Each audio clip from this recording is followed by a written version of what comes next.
Hello, and welcome back to another episode of Critical Reactions with your host, Bryan. We're going to start off a new theme this week, as we always do on Mondays. This week, we're doing Anxiety Week, an entire week of songs that make us tense or anxious or uneasy or anything along those lines. We're going to kick it off with some Pere Ubu, which is not a band artist that I'm aware of. The song we're looking at is The Modern Dance, which is the title track of their 1978 album. Let's dive into this. See what's going on with Pere Ubu.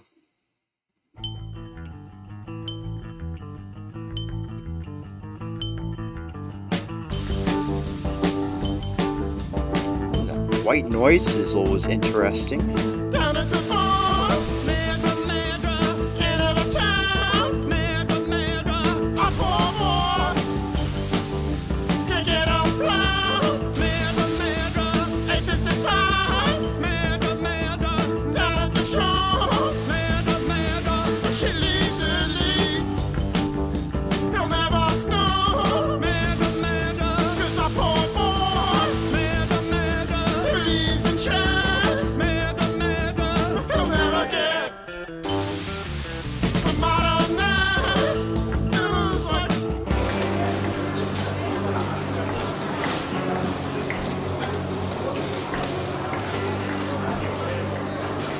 Very avant-garde. Maybe experimental would be more accurate. A lot of the ideas do make sense in a melodic, like a traditional musical framework. They're just used in interesting ways.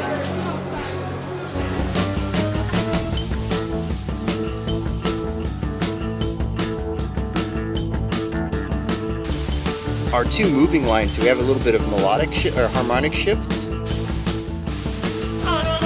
Oh, we just stay there.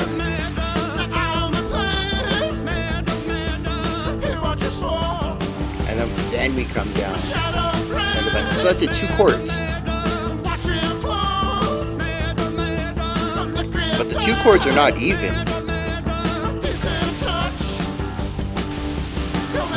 Yeah. So we spend time in 1 chord for 75% of the time. Lots of ornamental ideas. That metal block.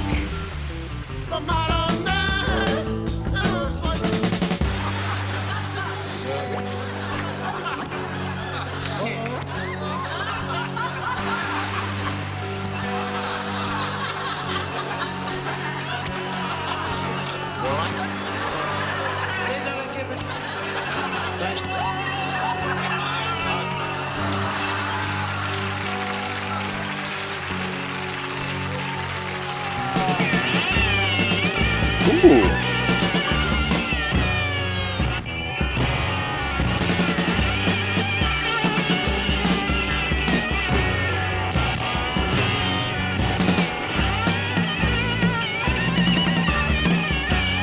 Triplet metric mod on the drums for just a quick moment.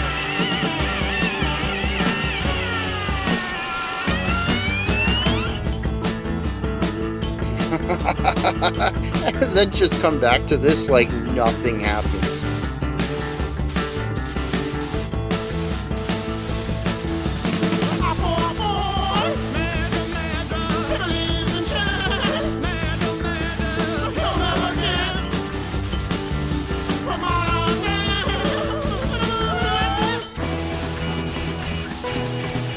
You know, it's interesting too.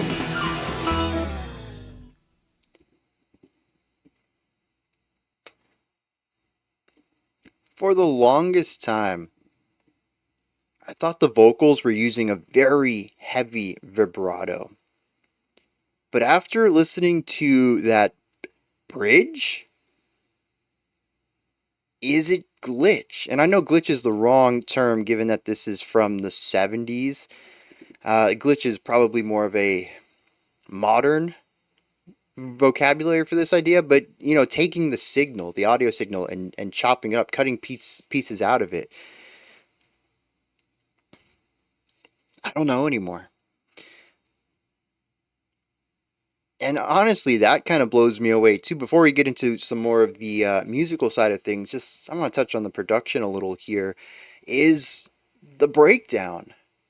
There's a lot of glitch in there. I'm curious how they did that. 78, someone let me know if I'm wrong here. That was still recording onto tapes, wasn't it? It's not like they had digital audio workstations. There were probably computers, and actually, I know there were computers in 70. I don't know what kind of access people would have had to it. Certainly not really much in the consumer home computer yet. Oh no, 70. What were the Apple IIs out in 78? Or is that that might be the late 80s, or sorry, early 80s. I don't know. It's it's a very interesting era where we were beginning to see a lot of rapid movement in technological advances. And even when you say, oh, it's, the late of this decade, late 70s or something, those 5 years could be drastically different. It's not as easy as going back to like the 30s, 40s, 50s, 60s and kind of seeing less rapid development. So you could easily group up a half of a decade or even a full decade in some cases, depending on what area of innovation you're talking about. So yeah, I'm a little fuzzy on that. I would need to look that up, get some hard dates. So, anyways, so I'm guessing tape, right? How would you go about doing this? Y'all have shown me um, some stories of really innovative audio engineers and even musicians. Y'all have shown me people like, well, not people, but groups like the Beatles and Queen, who used some. Actually, I think King Crimson too. I think y'all have told me some stories about them too, of how they've been like, oh, what if we did this, and then did this, and then ran it into that, and then they create all these wild effects before, it's as easy as like dragging and dropping something in like an audio workstation today. And I don't know what kind of, maybe it is as easy as cutting up a tape and then stitching it back together with tape with the parts removed. But that I don't know, that kind of blows my mind hearing this type of glitch of having a sustained tone of some sort and then injecting white noise into pieces. That's fairly easy to do. You don't even have to have a real audio workstation. You can do it in something like Audacity without a lot of trouble. It's such a simple task today with modern computers. But 78, I don't know, that just kind of blows my mind. I wasn't expecting to hear that. That's glitch, and I definitely associate glitchy production with modern production. So it's wild that was going on here. That just, I don't know, that stands out to me. That's one of those things that's so forward looking that it's, ahead of their time doesn't even capture it. This is something that techno would be doing decades later. Well, I guess electronic music, I should say, not techno specifically, but electronic music would be doing decades later, and they're doing it here in a, well, you what is this? What kind of genre is this? There's a little bit of like a rock, country, western kind of thing going on harmonically as far as what the two rhythmic instruments are doing at the beginning.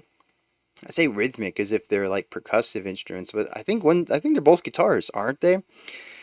Um, but the few notes that they're playing across the two chords that they explore kind of feels a little western, like old school country, but whatever an upbeat kind of country would be. Not necessarily bluegrass, that's too much energy, but something between that and like 50s country music. And it's got that twangy kind of kind of swung rhythm to it and bouncing between a higher and a lower note. To me, this just kind of creates a very relaxed, loose atmosphere right off the bat. Hearing the two of these instruments. The drums in the back are kind of giving a straightforward rock beat here, which feels a little awkward against the semi-swung syncopated guitar rhythms, but it ends up working. because the two guitar rhythms aren't necessarily in time with each other anyways. They're kind of doing their own thing. And like I mentioned, it's a bouncing back and forth between two notes, but they're not moving at the same time either. They're sort of delayed behind each other. So it's creating just the tiniest bit of rhythmic after imagery where you hear one rhythm and then you hear another one that's just slightly behind it. And then the drums are giving a very solid quarter note on the beat kind of backbeat idea.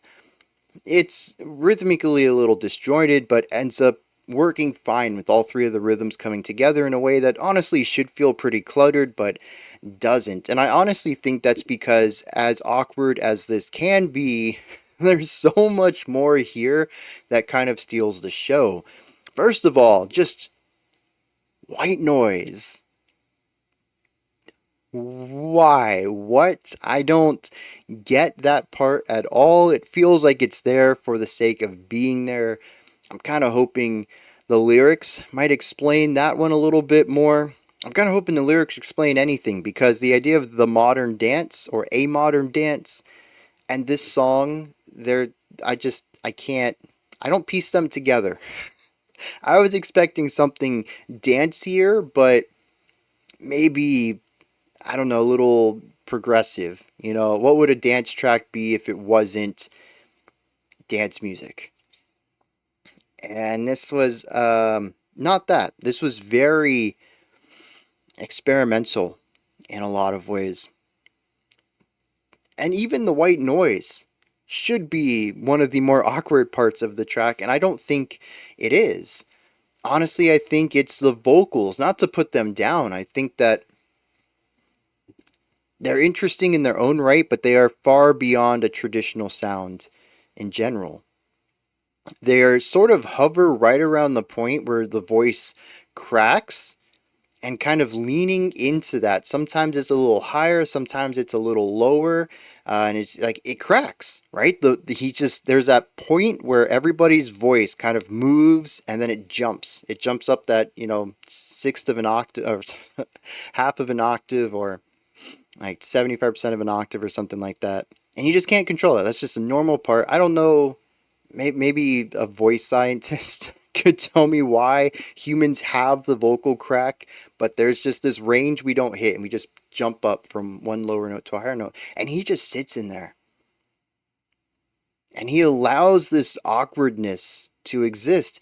Interestingly, pitch wise, it's not too bad. It really could be very dissonant, and it isn't. It is definitely not in tune with the rest of the pitched instrumentation in the song, but it's quite listenable from a harmonic perspective. It's just a very interesting texture to it. But then there's also a very large bit of warble to it as well, a very heavy vibrato going on, or at least what I assume was vibrato. Could be some glitch elements going on in there too, getting really creative with their production process. And this creates a majority of the verse, which just kind of goes on for a long time. Like I mentioned, there's two chords there, but we sit in one for 75% of the progression. We dip down for 25% and come back up. I think it's bars 1, 2, 3, and then 4. And that's our 4-chord progression. So that's kind of static. There's not a lot of movement to it. It kind of feels like it's always ready to go somewhere. The dip down doesn't feel like where it wants to go, so it resets. Always feeling like it's ready to go somewhere. It does create a feeling of anticipation throughout the verse that I was really hoping was answered somewhere, anywhere in the song. And it isn't, because we don't have a chorus, but we do have a B section. It's just a field recording of like a pub, a bar, a restaurant, basically a public area. I hear a lot of chitter chatter, some sounds clanking, just the ambient noises of being out in public is what it sounds like. A little bit of white noise in there still, but it's not as prevalent as it was. And then out of nowhere, the guitars come back in and we go back to the verse. I don't know how to read this. This is what I mean when it's a bit more experimental, and why I don't necessarily want to put it into that avant-garde area, even though I typically use those two words interchangeably. I think here there's a very clear divide. Avant-garde pushes music into very interesting areas. Free jazz is usually very avant-garde. Here, though, there's a lot of traditional musical foundation here. We have a 4/4 time signature, we have foundation and percussion or rhythm and a melody on top of that. Harmonically, we're working within something generally in 12 tone, and most notes are in tune with everything. There's a strong sense of consonant ish harmony. There's a lot of things in here that fit a traditional sound of music. But the white noise is interesting, the vocal delivery is interesting, and the shift to this public area is interesting in ways that aren't necessarily progressive, which tends to take a foundational sound and progress it into a new direction, still focusing on a use of the more traditional elements of musical theory. This takes this core kind of country folk Americana thing and doesn't mix it with another genre. It doesn't change up time signatures or harmonic information. It doesn't try new chord progressions with this group of instruments. It just does things that aren't musical. It shoves non-musical elements in. That to me feels experimental. But there's too much information that's still rooted in a traditional sound for me to call it avant-garde. In fact, if we remove this B section entirely, I'd probably just call it progressive Americana or something along those lines, because the only awkward part then would be the white noise, and that's more of an interesting texture to put alongside it than anything else. Now, interestingly, the vocals do sort of remind me of Cardiacs in a way.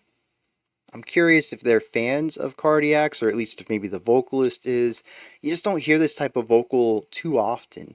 But it is not like the only time I've ever heard this style either, so I'm curious where the influences are on that. And then we have the breakdown. I've already kind of touched on that a little bit. And that's the song right there. I am not gonna lie, I don't get it. There's parts in here that make sense to me and other parts that don't. And I think that's the way it has to be.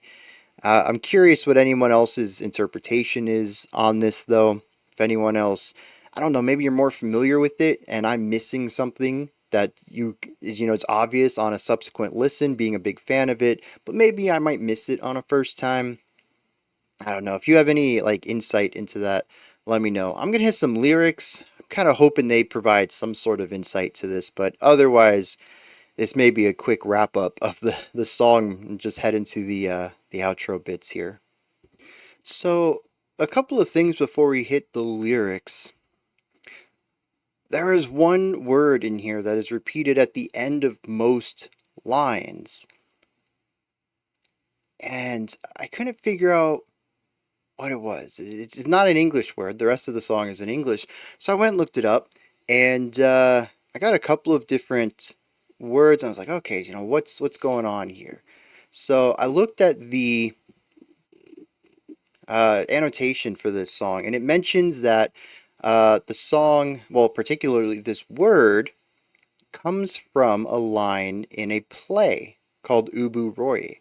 So I went and looked that up. And that's a French play. So I was like, okay, maybe this word is French. I did have a translation for French, and apparently it translates to shit, which is interesting because that doesn't really add anything lyrically to the song. Kind of a little bit, but it not really. We'll get to that in a second. But what I found more interesting is that in French, this word is it's not necessarily one syllable. I'd call it like one and a half. There's a lot of airy breathiness that kind of happens at the end of it with a little bit of grit and rumble. I can't really produce the sound Well, I tried a couple of times. There's just some French sounds that my mouth doesn't like to make. However, I went back and listened to the track just for a second, and they definitely say Merdre Merdre, Merdre. And this is really interesting because this is such an American way to read the word. Now, my first instinct would be to roll that second R, Merdre, but he just says Merdre. And yeah, that's very, I know a lot of people who'd probably read it like that. But the idea here is that this word was the first word uttered at the beginning of this play. And it is a reference. Oh, well, no, okay. So the play, Ubu Roy, is actually an inspiration for the band's name because they're Pere Ubu. I don't know what the relationship is between those two phrases, other than Ubu being in both, but something tells me that if you enjoyed a play enough to base your band name around it, you'd have the proper pronunciation of that word in here because you would have heard that word, hopefully, spoken by someone who understands French. If not, geez, I don't know, that'd be really weird to watch a French play and the guy bust out saying a French word in terrible US English and then do the rest of the play in English. That would be wild to me. But anyways, we have this mispronunciation of the word here. And I just find like all of these series of ideas being as odd as they are to kind of be emblematic of the song as a whole. There's a lot of ideas here, inspirations from all over the place I can kind of see, and I don't understand how it all fits together. It's a really weird collection of ideas that honestly should have pointed somewhere else but landed the band here instead, almost through like yeah, success through failure. You know, making so many mistakes that you end up at the right answer somehow, right? And it's a wild series of events here. But something else that I noticed because I had to go look up where the band was from. I was curious about this. And they are an American band, and they are labeled as possibly being one of the first American new wave bands. And that's when something clicked with me that this does sound like a Talking Heads song in a lot of ways. I don't know who came first, but yeah, especially when, I went back to listen to the pronunciation of the word, and that steel block that we hit every once in a while, the lack of movement, the focus on a single idea. If you take away some of the more experimental ideas, well, I think the white noise can stay, but the idea of being at a bar, if we just got rid of that and just had a pretty static A section throughout, is pretty close to a Talking Heads song. Even the vocals being a little less than typical, although I think this one really pushes it into an extremity of that style, but I can see them sort of being influenced by Talking Heads too. I mentioned Cardiacs earlier, and it does kind of feel like a combination of those two vocal styles. Um, so it's kind of putting some things into perspective for me as far as inspirations, what kind of music they were trying to make, what kind of music was around at the time that they were being influenced by, and stuff like that. And I'm beginning to be able to put it at least in a pocket of musical knowledge rather than it being this outsider a piece of music that I'm like, I have no idea how this connects to anything that I've ever learned about in music. I'm starting to be able to draw some strings here. So, on to the lyrics, though. It's a real short song. There's 5 stanzas. Down at the bus, into the town, our poor boy can't get around. 8:55, down at the show, she leaves early, he'll never know. So there's a guy and a girl, and the guy is trying to get around town and can't. Possibly he was hoping to show up at this show for the girl, with the girl. I don't know. It could have been a date. It could have been a specific performer he wanted to see. It doesn't really explain any of that. But she ends up leaving the show early. My presumption is that maybe it was a date and he didn't show up, so she left. But it could also be that, well, no, it says she leaves early. That's probably it then, right? It's a date. Then it says, brings in the chorus, because our poor boy believes in chance and he'll never get the modern dance. Then it says under the door, an eye on the place he watches for the shadows race. Watch real close, look real fast. He's in touch, it'll never last. I have no idea what's going on here. He's looking under a door. Maybe that's metaphorical. He has an eye on the place, so he's watching it. And he watches for the shadows race. I don't know what that metaphor would be. He watches close. He looks real fast. He's in touch. It'll never last. This is so vague. Maybe if I understood the metaphor from the previous stanza, this would make sense, but it tells me nothing on its own. And then we hit the chorus again. Because our poor boy believes in chance, he'll never get the modern dance. And maybe this is about love. Maybe he's trying to find love. And he's not taking command of his life. And there's so many obstacles that keep him from getting into a relationship. But he thinks it's going to happen anyways, because it's like the movies. You can keep screwing up and land somewhere good, and it's just not happening for him. But I don't understand what the pub would be in this situation musically. I don't understand why we need to, like I said, after every line, we have that French word there. It kind of, like from the narrator's perspective, if he's rooting for the boy, yeah, I can kind of see that here. Trying to get around town, but he can't, and then the girl leaves. Ah, shit. That kind of idea. Like, the narrator's rooting for him, he screwed up. The narrator kind of feels bad for him. But other than that, like, the boy doesn't know he's missing these chances. It even says so in the second stanza. She leaves early and he'll never know. So, I don't understand the purpose of putting that in there. I don't get it. Why choose the French word for it? I don't know, man. I'm very lost on this. Musically, although I have a little better understanding of at least its place in music history, but I'm still lost on the music. The lyrics are very surface level 1 minute, and then a little metaphorical the next. Too metaphorical, maybe even, at least for me. So, I don't know. Let's wrap this up. These are my thoughts on Pere Ubu's The Modern Dance. What are yours? Did you enjoy this? Is there anything that stood out to you? Anything that you would like to add on to what I said or correct me on? Maybe you have your own opinion or interpretation of this. Please put all that stuff and any other thoughts you have down into the comments section. Above that, in the description box, you'll find a link to Linktree. Takes you here. You can find links to my music, ways to support the channel, a link to the Discord server, and so much more. Above that, if you could, like, subscribe, and ring the bell. I greatly appreciate all three of those. Alright, that wraps it up for today. I'll be back tomorrow, though, 5 p.m. Eastern Standard Time, 9 p.m. UTC, as usual. I don't know why I hesitated on that. I was like, am I coming back tomorrow? Yeah, it's the beginning of the week. Of course I'll be here tomorrow. Alright, yeah, until next time, remember to be critical, not cynical, of the music you listen to, and have a fantastic morning, afternoon, or evening, whenever you choose to watch my videos.